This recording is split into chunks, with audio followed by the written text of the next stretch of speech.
कूजन्तं राम रामेति मधुरं मधुराक्षरम् आरुह्य कविताशाखां वन्दे वाल्मीकिकोकिलम्। कवितामयी डाली पर बैठकर मधुर अक्षरों वाले राम राम इस मधुर नाम को कूजते हुए वाल्मीकि रूप कोकिल की मैं वंदना करती हूँ। शत्रुहंता महान तेजस्वी दशरथ कुमार राम शबरी के यहाँ गए। उसने इनका भली भांति पूजन किया। फिर वे पंपासर के तट पर हनुमान नामक वानर से मिले और उन्हीं के कहने से सुग्रीव से भी मेल किया। तदंतर महाबलवान राम ने आदि से ही लेकर जो कुछ हुआ था वह और विशेषतः सीता का वृतांत सुग्रीव से कह सुनाया। वानर सुग्रीव ने राम की सारी बातें सुनकर उनके साथ प्रेम पूर्वक अग्नि को साक्षी बनाकर मित्रता की। उसके बाद वनराज सुग्रीव ने स्नेहवश वाली के साथ वैर होने की सारी बातें राम से दुखी होकर बतलाई। उस समय राम ने वाली को मारने की प्रतिज्ञा की। तब वानर सुग्रीव ने वहाँ वाली के बल का वर्णन किया, क्योंकि सुग्रीव को राम के बल के विषय में बराबर शंका बनी रहती थी।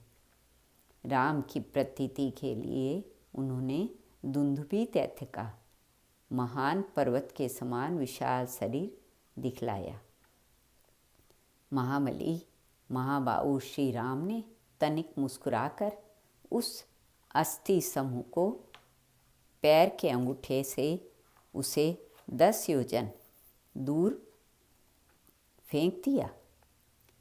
फिर एक ही महान बाण से उन्होंने अपना विश्वास दिलाते हुए 7 ताल वृक्षों को और पर्वत तथा रसातल को बींध डाला। तदंतर राम के इस कार्य से महाकपि सुग्रीव मने मन प्रसन्न हुए और उन्हें राम पर विश्वास हो गया। फिर वे उनके साथ किष्किंधा गुहा में गए।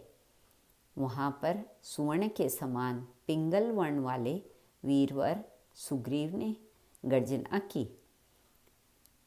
उस महानाद को सुनकर वानर राज वाली अपनी पत्नी तारा को आश्वासन देकर तत्काल घर से बाहर निकला और सुग्रीव से भिड़ गया। वहाँ राम ने वाली को एक ही बाण से मार गिराया। सुग्रीव के कथनानुसार उस संग्राम में वाली को मारकर उसके राज्य पर राम ने सुग्रीव को ही बिठा दिया। तब उन वानर राज ने भी सभी वानरों को बुलाकर जानकी का पता लगाने के लिए उन्हें चारों दिशाओं में भेजा। तत्पश्चात संपाति नामक गिद्ध के कहने से बलवान हनुमान जी 100 योजन विस्तार वाले क्षार समुद्र को कूदकर लांग गए। वहाँ रावण पालित लंकापुरी में पहुंचकर उन्होंने अशोक वाटिका में सीता को चिंतामग्न देखा।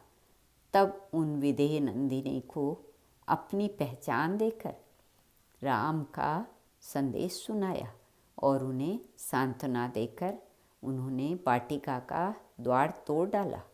फिर 5 सेनापतियों और 7 मंत्रियों की हत्या कर वीर अक्षय कुमार को भी कचूमर निकाला। इसके बाद वे जानबूझकर पकड़े गए। ब्रह्मा जी के वरदान से अपने को ब्रह्मपाश से छूटा हुआ जानकर भी वीर हनुमान जी ने अपने को बांधने वाले उन राक्षसों का अपराध स्वेच्छानुसार सह लिया। तत्पश्चात मिथिलेश कुमारी सीता के स्थान के अतिरिक्त समस्त लंका को जलाकर वे महाकवि हनुमान जी राम को प्रिय संदेश सुनाने के लिए लंका से लौट आए।